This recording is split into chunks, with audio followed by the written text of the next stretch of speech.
음악의 역사는 인류의 역사만큼이나 오래됐습니다. 하자 문서나 악보가 거의 남아있지 않아서 그 당시의 음악을 그대로 재현하기가 쉽지 않습니다.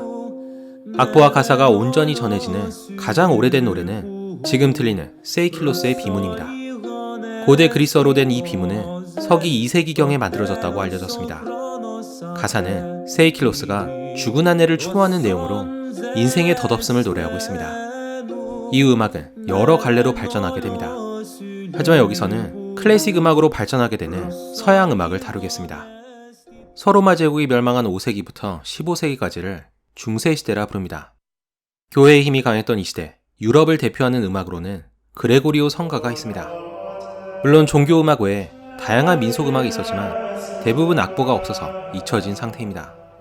하지만 그레고리오 성가는 네우마라는 초기 표기법을 사용한 덕분에 오늘날까지 전해지고 있습니다. 그레고리오 성가는 단선율로 이루어졌고 반주 없이 남성 성직자들이 불렀습니다. 그래서 들었을 때 다소 단조롭다고 느껴질 수 있습니다. 게다가 주로 미사를 위한 음악이어서 아무래도 예술성보다는 경건함이 강조됐습니다. 하지만 시간이 흘러 악보와 표기법이 발전하면서 좀 더 다양한 형태의 음악이 등장하기 시작했습니다. 서양 음악이 종교음악 특유의 단조로움에서 벗어나 어느 정도 예술성을 갖게 된 것은 15세기부터 16세기까지 이어지는 르네상스 시대부터였습니다. 그렇다고 이때 음악이 교회를 완전히 벗어난 건 아니었습니다. 여전히 종교음악이 주를 이루었고 르네상스 음악 중에서 악보를 통해서 전해지는 음악 또한 주로 종교음악입니다. 하지만 이 시기 음악은 여러 면에서 혁신을 이루었습니다. 인쇄술의 발명으로 악보가 더 널리 보급됐고 작곡가들은 새로운 기법을 실험했습니다. 이 시대에는 유독 영국 작곡가들이 유명한데 대표적으로는 윌리엄 버드와 존 던스터블 그리고 토머스 탈리스가 있습니다. 르네상스 음악이 끝난 1600년부터 1700년까지의 유럽 음악을 흔히 바로크 음악이라 부릅니다. 이때 음악과 연극을 결합한 오페라가 인기를 끌었고 새로운 악기와 대규모 오케스트라의 등장으로 이 시대의 음악은 이전보다 훨씬 더 화려해졌습니다. 처음으로 작곡가들은 곡에 맞는 악기를 지정할 수 있었고 좀 더 체계적인 곡을 작곡할 수 있었습니다. 바로크 시대의 시작을 알린 작곡가로는 클라우디오 몬테베르디가 있습니다. 1567년 이탈리아 북부 크레모나에서 태어난 몬테베르디는 1583년 만토나 공국의 궁정 악장이 되면서 작곡가로서의 경력을 시작했습니다. 그는 오페라라는 장르를 정착시키는데 크게 기여해서 오페라의 아버지로도 알려졌습니다. 그는 죽을 때까지 18편의 오페라를 작곡했다고 합니다. 몬테베르디를 시작으로 수많은 뛰어난 작곡가들이 등장했습니다. 바로크 시대 3대 거장으로는 바흐와 핸델, 그리고 비발디를 들 수 있습니다. 하지만 그 중에서도 요한 제바스찬 바흐의 위상은 특별합니다. 바흐는 대위법과 화성의 발전에 크게 기여했고 칸타타와 협주곡 등 다양한 음악 형식을 정립시켰습니다. 그가 음악의 아버지라고 불리는 이유입니다. 그가 작곡한 곡들은 이전 음악과는 차원이 다른 깊은 감정을 표현합니다. 그래서 그의 음악은 과거뿐 아니라 오늘날까지 많은 인기를 끌고 있습니다. 가장 위대한 작곡가를 꼽을 때 바흐는 거의 항상 1위를 놓치지 않습니다. 바흐가 등장하기 전만 하더라도 음악의 본고장은 이탈리아와 프랑스였습니다. 그런데 바흐를 기점으로 독일이 음악 강국으로 떠오르게 됩니다. 참고로 바흐 집안은 요한 제바스찬 바흐 외에도 수많은 음악가를 배출한 명문 가문이었습니다. 바흐 가문에서만 무려 53명의 음악가가 배출됐고 요한 제바스찬 바흐의 막내 아들 요한 크리스티안 바흐는 모차르트를 가르치기도 했습니다. 바흐와 동시대에 활동한 핸델도 독일 출신이었지만 바흐와 직접 만난 적은 없었다고 합니다. 1700년대 초반 이탈리아에서 명성을 쌓은 핸델은 1710년 독일 하노버 왕국의 왕실 악장으로 고용됐습니다. 그런데 보수가 마음에 들지 않았는지 이듬해인 1711년 영국 런던으로 떠나버렸습니다. 당시 런던은 하노버와는 비교가 되지 않는 대도시여서 더 많은 보수와 기회를 제공받을 수 있었습니다. 핸델은 결국 영국에 눌러앉게 됩니다. 그런데 1714년 영국의 앤 여왕이 사망하자 하노버의 게우르크 루트비가 영국 국왕으로 즉위했습니다. 그가 조지 1세였습니다. 그는 핸델의 옛 고용주로 허락도 없이 런던으로 도망간 핸델에 앙심을 품고 있을 게 분명했습니다. 그런데 그가 영국 국왕으로 즉위하니 핸델의 걱정은 이만저만이 아니었습니다. 핸델은 조지 1세의 비위를 맞추기 위해서 조지 1세가 뱃놀이를 나왔을 때 자신이 작곡한 수상음악을 들려줬습니다. 다행히 조지 1세는 음악이 마음에 들어서였는지 핸델을 용서했다고 합니다. 1742년 핸델은 자신의 대표작인 메시아를 작곡했습니다. 메시아는 웅장함과 아름다운 멜로디로 큰 인기를 끌었다고 합니다. 하지만 그의 말년은 좋지 않았습니다. 말년에 백내장에 걸려서 치료를 받았는데 의사가 돌팔이어서 아예 실명하게 됩니다. 존 테일러라는 이 의사는 몇 년 전 바흐를 치료했다가 그도 실명시켰던 전적이 있었습니다. 바로크 시대 3대 거장 중 마지막 인물은 사계로 유명한 비발디입니다. 비발디는 1678년 이탈리아 베네치아에서 태어났습니다. 연주자였던 아버지로부터 바이올린을 배운 비발디는 어렸을 때부터 음악의 기초를 닦았습니다. 하지만 그의 본업은 성직자였습니다. 그는 머리가 붉은색이어서 평생 빨간머리 신부로 불렸다고 합니다. 비발디는 피에타 고아원에서 일했는데 고아들에게 자신의 곡을 연주하게 했습니다. 연주에는 베네치아뿐 아니라 유럽 전역에 알려질 만큼 큰 성공을 거뒀습니다. 그 덕분에 비발디는 큰 명성을 얻게 됩니다. 비발디는 평생 500여 곡을 작곡했는데 그 중에서도 가장 잘 알려진 작품이 바로 바이올린 협주곡인 사계입니다. 당시 연주곡은 주제가 정해져 있지 않은 절대 음악이었습니다. 그런데 비발디는 자신의 곡에 봄, 여름, 가을, 겨울이라는 테마를 줘서 의미를 부여한 것이었습니다. 이런 형태의 곡을 표제의 음악이라 부릅니다. 하지만 사계는 비발디가 죽고 오랫동안 잊혀졌다가 그가 죽은 지 250년이 되어서야 재발굴된 곡입니다. 이제 사계는 모두에게 친숙한 유명한 작품이 됐습니다. 1750년 바흐의 죽음을 기점으로 바로크 음악이 끝나고 고전주의 음악이 시작됩니다. 클래식 음악이라는 명칭도 사실 고전 음악에서 유래했습니다. 오늘날 클래식 음악은 클래식 음악 전반을 지칭하지만 엄밀히 따지면 고전주의 시대를 뜻합니다. 고전주의 음악은 정해진 규범과 체계를 따른다는 특징이 있습니다. 그만큼 이 시대에 와서 음악이 체계화됐다는 것을 의미합니다. 그래서 장르를 파괴하는 혁신적인 모습을 보이진 않지만 그만큼 안정적이고 깔끔한 느낌을 줍니다. 이 시대에는 귀족의 후원과 공연 수입으로 어느 정도 작곡가들을 위한 경제적 기반이 마련됐습니다. 그래서 이 시대 음악가들은 작곡에 몰두하면서 자신의 재능을 마음껏 펼치게 됩니다. 고전주의 음악을 대표하는 작곡가로는 하이든과 모차르트, 그리고 베토벤이 있습니다. 교향곡의 아버지라 불리는 프란츠 요제프 하이든은 1732년 오스트리아에서 태어났습니다. 하이든은 어렸을 때 성가대에서 노래를 부르면서 음악 교육을 받았습니다. 하지만 변성기가 온 이후로는 헝가리계 귀족인 에스테레 하지 가문의 궁정음악가로 활동하게 됩니다. 이 시기 하이든은 수많은 교향곡과 현악 사중주를 발표하면서 두 형식이 발전하는 데 큰 역할을 했습니다.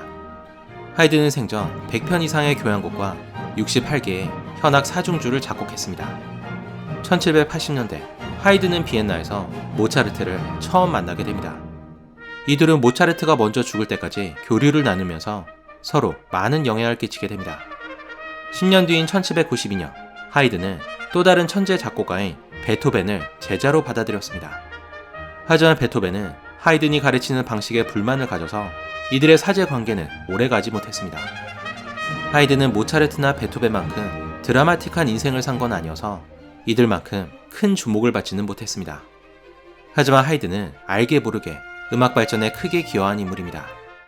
1756년 볼프강 아마데우스 모차르트가 오스트리아 짤츠부르크에서 태어났습니다.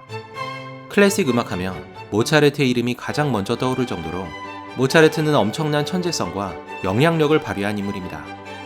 그는 3살 때 피아노의 전신인 클라비어를 연주했고 5살 때 이미 작곡을 시작했습니다. 일찌감치 모차르트의 재능을 알아본 그의 아버지 레오폴트는 어린 아들을 데리고 유럽 순회 공연을 다녔습니다. 그 덕분에 모차르트는 어렸을 때부터 음악 신동으로 알려지게 됩니다. 17살에 고향인 짤츠부르크에 돌아온 모차르트는 그곳에서 음악 활동을 이어갔습니다.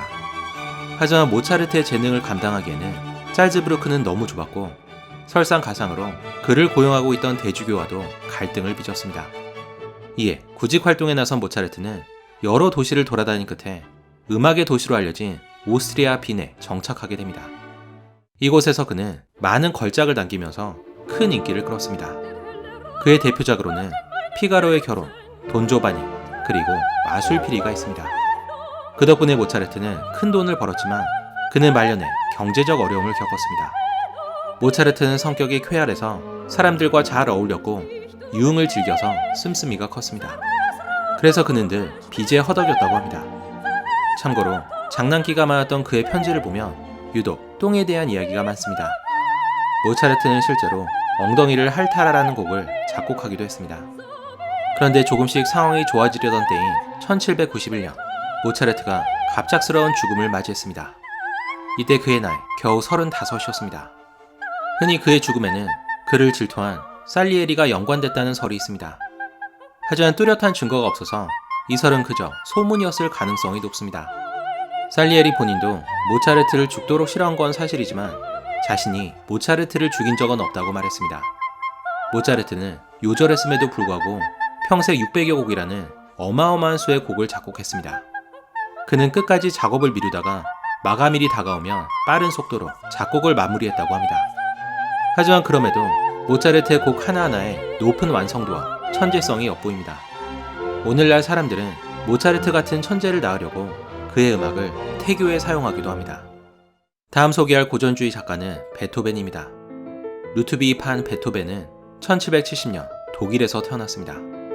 일찍이 베토벤의 재능을 알아본 그의 아버지는 베토벤에게 음악을 교육시켰는데 이는 아들을 위해서라기보다는 돈벌이를 위해서였다고 합니다. 베토벤은 16살 때 모차르트의 제자가 됐다는 말도 있지만 확실치는 않습니다. 하지만 그가 하이든과 살리에리 밑에서 음악을 공부했음은 분명합니다.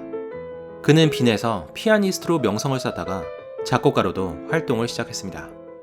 그런데 그에게 큰 불행이 찾아왔습니다. 20대 후반부터 서서히 청력을 상실하기 시작한 것이었습니다. 그래서 그는 유서를 쓸 만큼 괴로워했다고 합니다. 하지만 장애를 극복한 베토벤은 여러 피아노 곡과 교향곡 등 평생 많은 걸작을 남겼습니다. 그의 곡은 때로는 매우 섬세하고 때로는 매우 강렬합니다. 베토벤은 인간의 심오하고 다양한 감정을 깊이 있게 표현했는데 그가 귀가 들리지 않았다는 점을 감안하면 감탄할 수밖에 없습니다.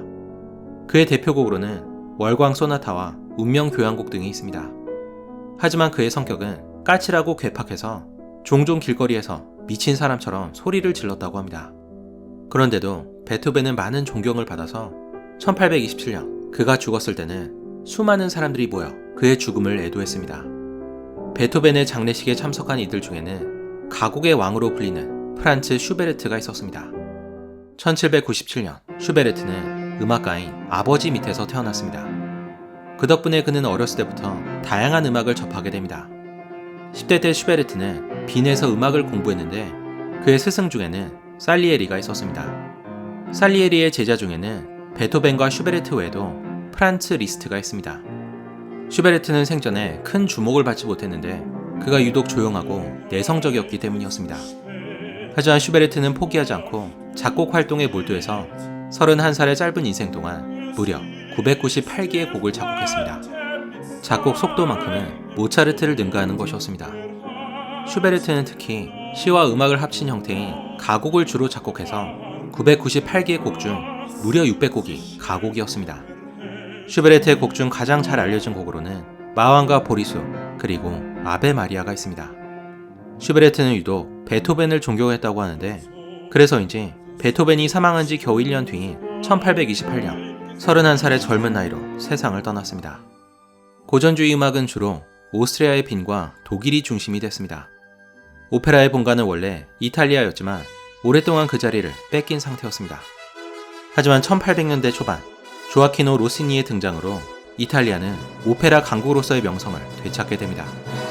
일찌감치 재능을 드러낸 로시니는 24살 때 발표한 세비야의 이발사가 대흥행하면서 유럽 전역에서 큰 명성을 쌓았습니다.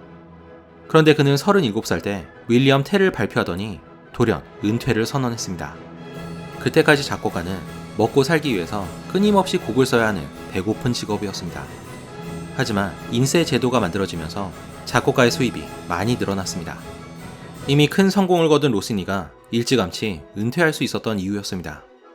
은퇴 후에 로시니는 맛있는 음식을 찾아다니는 미식가가 됐다고 합니다. 1810년대 이후 유럽에서는 고전주의 시대가 끝나고 낭만파 시대가 시작됐습니다.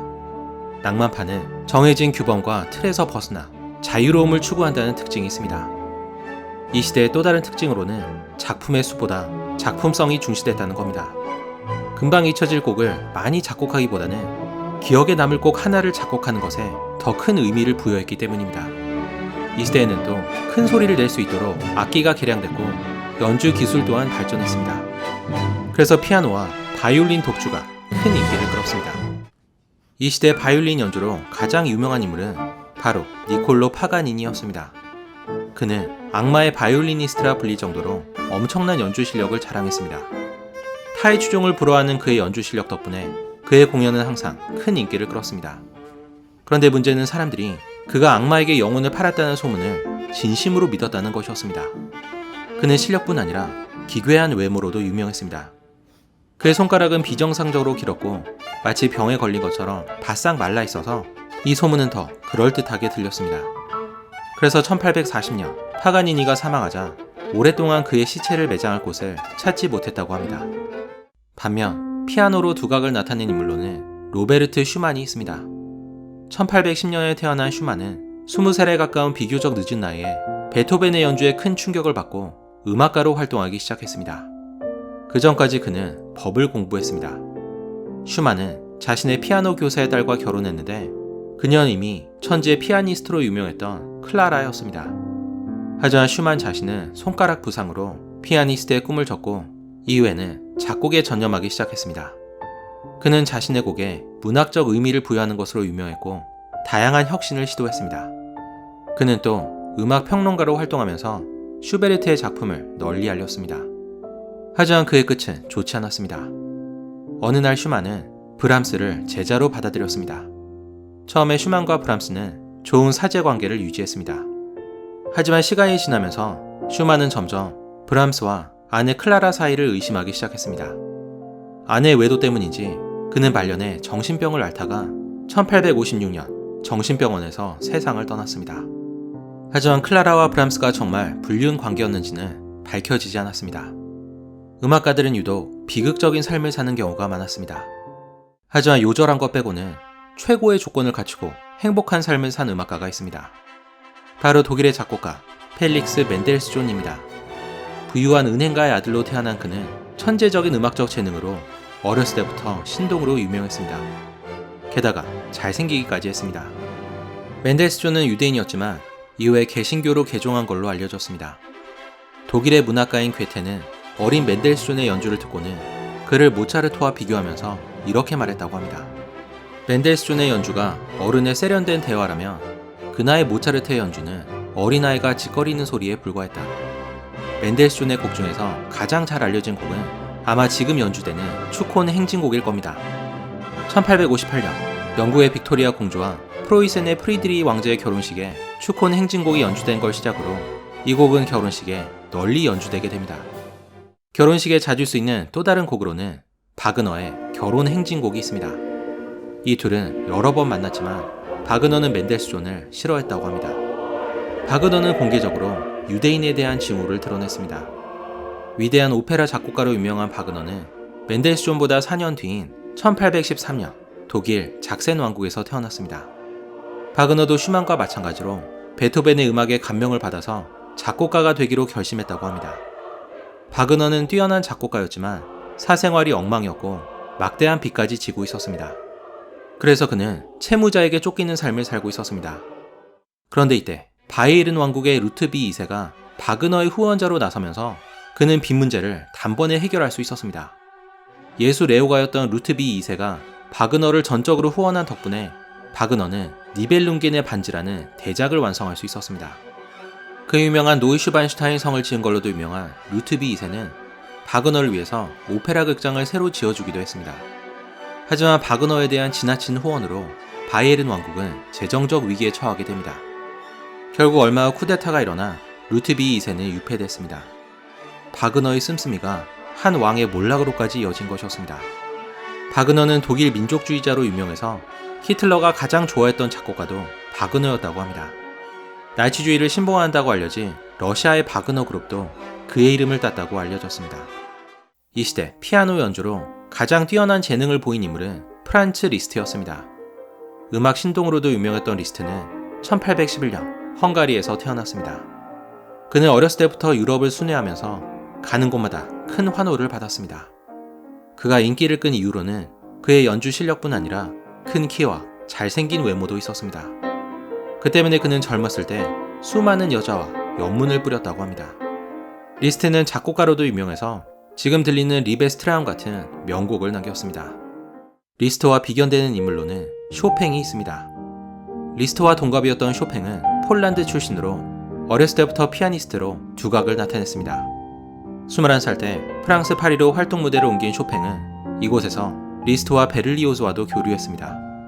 쇼팽은 리스트의 연주 실력은 인정했지만 작곡 실력은 자신보다 아래라고 깎아내렸습니다. 그리고 이때 그는 리스트로부터 한 여자를 소개받았는데 그녀가 쇼팽과 연인 관계가 되는 조르주 상대였습니다. 이 둘은 9년을 사귀었지만 결국 헤어지게 됩니다. 하지만 쇼팽은 조르주 상대와 사귀는 동안 왕성한 창작 활동을 하면서 많은 곡을 작곡했습니다. 쇼팽은 자신의 곡에 섬세한 감정을 표현했고 다양한 연주 기법을 도입하는 등 피아노 연주가로도 크게 기여했습니다. 1875년 프랑스에서는 조르주 비제가 발표한 오페라 카르멘이 큰 인기를 끌고 있었습니다. 카르멘은 프랑스 작가의 소설을 원작으로 한 작품으로 집시 여성 카르멘과 군인 돈 호세 간의 비극적인 러브스토리를 다루고 있습니다. 카르멘은 초연 당시에 큰 호평을 받지는 못했지만 오늘날에는 불후의 명작으로 평가받고 있습니다. 하지만 비제는 카르멘을 초연한 지 얼마 안 돼 36에 이른 나이에 사망하게 됩니다. 하지만 이 시대 가장 널리 사랑받은 오페라 작곡가는 아마 주세페 베르디일 겁니다. 이탈리아 출신인 베르디는 1813년 바그너와 같은 해에 태어났습니다. 하지만 두 인물은 서로 만난 적은 없었다고 합니다. 베르디는 1842년에 발표한 나부코를 시작으로 아이다와 라트라비아타 그리고 오텔로를 연달아 히트시키면서 국민적인 사랑을 받았습니다. 특히 그의 곡 중 하나인 히브리 노예의 합창은 이탈리아에서 제2의 애국가로 불리기도 합니다. 1901년 베르디가 사망하자 이탈리아에서는 국장을 치렀을 정도로 그는 엄청난 인기를 끌었습니다. 1840년 먼 동쪽 러시아에서는 위대한 작곡가 차이콥스키가 태어났습니다. 당시 러시아는 음악 불모지나 마찬가지여서 클래식 음악 수준이 높지 못했습니다. 하지만 차이콥스키의 등장으로 음악계에서의 러시아의 위상은 한층 높아지게 됩니다. 차이콥스키의 음악은 한 번 들으면 잊지 못할 정도로 멜로디가 아름답습니다.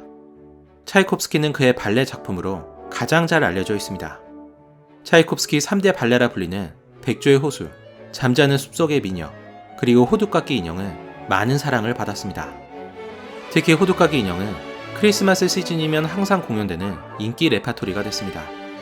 차이콥스키는 그의 최고 작품으로 평가받는 비창 교향곡을 초연하고 단 9일 만에 사망했습니다. 그런데 그가 죽은 원인이 분명치 않아서 그의 사망에 대해 많은 논란이 있습니다. 공식적으로 그의 사망 원인은 콜레라였습니다. 하지만 그가 콜레라로 죽었다고 하기에는 석연치 않은 부분이 많아서 그가 사망한 데에는 다른 이유가 있었다고 보고 있습니다. 차이콥스키가 사망하자 무려 6만 명의 시민들이 그의 장례식에 참석했다고 합니다. 인상파 음악의 창시자로 불리는 클로드 디뷔시는 1862년 프랑스 파리 인근에서 태어났습니다. 그는 전통적인 형식에서 벗어나 좀 더 자유롭고 혁신적인 방식을 추구했습니다.